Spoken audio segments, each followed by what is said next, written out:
आप सभी को मेरा श्री गौरी शंकर सीताराम राधे श्याम गौरी शंकर दरबार में मैं सुयश अग्रवाल आप सभी का स्वागत करता हूँ। सभी को प्रणाम नमस्कार और सभी को मेरा प्रेम भरे हृदय से वंदन। तो भाई आज हम फिर से एक वीडियो लेकर के आ गए हैं। किसके आधार पर? श्री रामचरितमानस के आधार पर। देखो, एक बात मैं आपसे कहना चाहता हूँ, मुझे ना रामचरितमानस बहुत पसंद है। पसंद क्या है मतलब, एक ऐसी उससे दिल लगी सी हो रखी है ना रामचरितमानस से। उसमें ऐसी ऐसी चीज़ें आती हैं ना कि मतलब जो मनुष्य का पूरे जीवन के हर चीज़ का समाधान मैं तो देखता हूँ रामचरितमानस में मिल ही जाता है। मिल क्या जाता है ही समाधान विपत्तियों का, और मतलब हमारी समस्याओं का तो है ही, और उसके बाद समाधान होने के बाद भी जो जीव को मनुष्य को अपनी स्थिति से ऊंचा उठा दे वो है श्री रामचरितमानस। यदि हम मतलब पूरी श्रद्धा विश्वास से उसका पाठ करें और जो जो कथा में आता है उसको अपने जीवन में उतारें तो ही ऐसा होगा। वरना तो देखो, एक साधारण सी बात है, खुली नॉर्मल सी किताब ही की तरह है। श्रद्धा वालों के लिए तो, शंका के साथ पढ़ने वालों के लिए तो ऐसे ही पढ़ते चले जाओ, कुछ नहीं होने वाला। तो भाई मैं फिर अभी कल पाठ कर रहा था, उसमें फिर से एक ऐसी चौपाई आई जो मतलब मुझे बड़ी प्रिय लगी। तो मैंने सोचा भाई मुझे अच्छी लगी है तो मैं भी इसको थोड़ा मतलब अपने विचार प्रकट करके उस चौपाई पर वीडियो बनाता हूँ। तो एक उसमें चौपाई आती है, देखो हमारे बाबा गोस्वामी तुलसीदास जी ने कितनी सुंदर एक लाइन लिख रखी है। मतलब कैसे मैं उस चीज़ को समझाऊँ, मेरे समझ से में तो आ गई है लेकिन मैं ये नहीं समझ पा रहा कि उसको उस पर अपनी मतलब बातें जो है कैसे बयां करूँ। जितने भी हमारे अच्छे कर्म होते हैं उन गोस्वामी जी ने इस विषय पर लिख रखा है। मतलब हमारे सारे सुकृत, सुकृत यानी कि कृत यानी कि कर्म, और सु यानी कि अच्छे, और कुकृत यानी कि हमारे बुरे कर्म। तो देखो, बुरे कर्म जो हम करते हैं उनका तो दंड विधान अलग अलग है ही, जिसने जैसा जो कर्म किया उसका दंड उसके हिसाब से ही। ऐसे ही अच्छे कर्मों का भी भाई, जिसने कुछ अच्छा कर्म किसी के साथ किया या खुद ही मतलब कोई अच्छा काम किया तो उसका भी फल यानी कि पुण्य उसको अलग अलग अपने हिसाब से। तो गोस्वामी जी डायरेक्ट कह देते हैं कि भाई ये सारे जो मतलब सुकृत अच्छे कर्मों के भी जितने फल हैं उनमें एक फल सबसे बड़ा है। मैं उसी के विषय में, उसी के बारे में बताने जा रहा हूँ, मतलब बात करने जा रहा हूँ। तुलसीदास जी ने एक ही चौपाई में वो फल लिख दिया। कहते हैं अच्छे कर्मों का फल हो तो बस यही हो, वरना ना हो। कि स्वर्ग मिल गया, धन मिल गया, संपत्ति मिल गई, मान सम्मान, अच्छे कर्म पुराने कर्म, ये सब कहते हैं ये सब बेकार की बात है, इनमें कुछ नहीं रखा।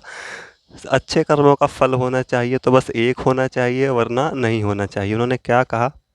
सकल सुकृत कर बड़ फल एहू। देखना ध्यान से समझना। सकल सुकृत यानी कि सकल यानी कि समस्त सुकृत अच्छे कर्म, हमारे सारे के सारे मिला करके अच्छे कर्मों का कर बड़ फल एहू, एक ही सबसे बड़ा फल है। वो क्या है? देखना ध्यान से समझना, बड़ा आनंद आएगा आपको। राम सिय पद सहज सनेहू। यार हम धन मान सम्मान यश वैभव कीर्ति संपत्ति और ये सब मतलब लौकिक संपत्तियों को लेकर के क्या करेंगे? खैर ये तो चलो छोटी बात हो गई। अब गोस्वामी जी ने कहा कि इसके बाद भी हम मतलब यहाँ से मृत्यु लोक से जाने के बाद भी हमारे अच्छे कर्मों के आधार पर हमें कोई सा लोक मिल जाए, स्वर्ग मिल जाए, या ये मिल जाए वो मिल जाए, उसका भी हम क्या करेंगे जब तक हमें क्या नहीं मिला? राम सिय पद, सीताराम जी के चरणों में सहज सनेहू। यानी कि हमारा मन, देखो कितनी आनंदित कर देने वाली लाइन है। मज़ा आता है उसको पढ़ने में ही, एकदम जो ऐसे मतलब दिल को तसल्ली मिलती है ना, उसमें आनंद ही अलग है। पद सहज स्नेहु मतलब हमारा जो राम जी के, सीताराम जी भगवान के चरणों में हमारा स्नेह नहीं हुआ, हमारा प्रेम नहीं हुआ, हमारा अनुराग नहीं हुआ, तो हम ऐसे अच्छे कर्मों का और उनके फलों का क्या करेंगे?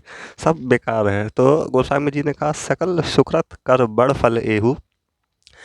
जीव के, मनुष्य के समस्त अच्छे कर्मों का सिर्फ एक ही बड़ा फल है। मैं तो इतना मानता हूँ, जानता हूँ, गोस्वामी जी कह रहे हैं मेरे विचार में तो, राम सिय पद सहज सनेहू। कि मेरा भगवान श्री सीताराम जी के चरणों में सहज ही स्नेह हो जाए, अनुराग हो जाए, प्रेम हो जाए, भक्ति मिल जाए और काम खत्म।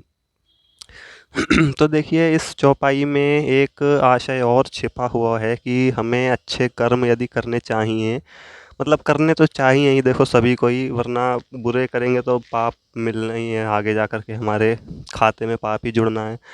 तो हम किसी भी फल की आशा रख कर के ना करें, मतलब निस्वार्थता का भी इसमें आशय छुपा हुआ है। हम यदि फल की आशा रखनी ही है ना, हम कुछ अच्छा कर्म कर रहे हैं, हमारे मन में विचार ये आ ही गया कि भाई हमें तो इसका बहुत अच्छा फल मिलेगा या क्या मिलेगा ये वो, तो उस चीज़ को छोड़ कर के हम क्या ही मांगे, यही मांगे भगवान से कि प्रभु आप कुछ देना ही चाहते हैं ना इसके बदले में, तो राम सिय पद सहज स्नेहु, अपने चरणों की भक्ति मुझे प्रदान कीजिए।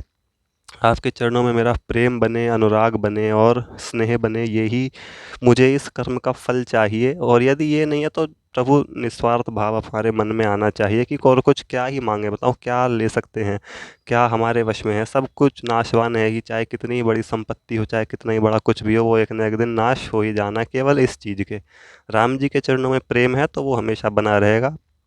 और है तो फिर और कुछ देखो, चाहने की मांगने की जीव को ज़रूरत पड़ती ही नहीं है, वो फिर यही मांगता है बस, अब कछु नाथ न चाहिए मोरे, दीन दयाल अनुग्रह तोरे। बस भगवान प्रभु आपका अनुग्रह, आपका प्रेम, आपका प्यार भक्ति ये मुझे मिलता रहे, और मुझे अच्छे कर्म हो ना हो, कुछ भी हो, फल मिले ना मिले, और कुछ मुझे चिंता है ही नहीं, चाहिए ही नहीं कुछ। तो खैर चलिए, इसी विषय पर मैं थोड़ी मतलब चर्चा अपने मन को प्रकट करना चाह रहा था। कल पढ़ा था मैंने यही चौपाई, तो मैंने सोचा वीडियो बनाई जाए इस पर। सकल सुकृत कर बड़ फलेहु प्रभु, सभी अच्छे कर्मों का फल बस मुझे इतना दीजिए, एक ही बड़ा फल है वही है राम सिय पद सहज स्नेहु, भगवान सीताराम जी के चरणों में मेरा प्रेम हो जाए। तो चलिए, सभी को मेरा श्री गौरी शंकर सीताराम राधे श्याम।